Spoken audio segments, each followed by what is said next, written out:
शारदा नारायण वाघ। मी वर्ग 10 ची विद्यार्थिनी असून विवेकानंद विद्यालय एकलारा या शाळेची विद्यार्थिनी आहे।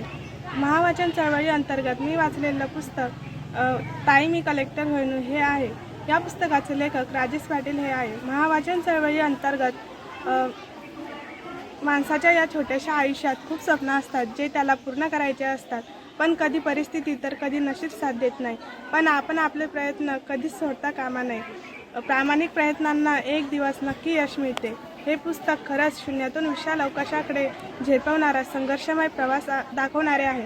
हे वाचल्यावर संघर्ष एक हा आयुष्याचा महत्त्वपूर्ण घटक आहे किंवा भाग आहे की त्याच्याशिवाय आपल्या आयुष्याला जगण्याला अर्थ निर्माण होत नाही।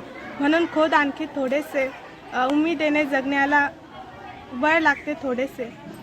खरं तर हे पुस्तक केवळ आजच्या विद्यार्थ्यांसाठीच नव्हे तर जीवनाच्या या स्पर्धेतील प्रत्येकासाठीच दीपस्तंभ ठरेल।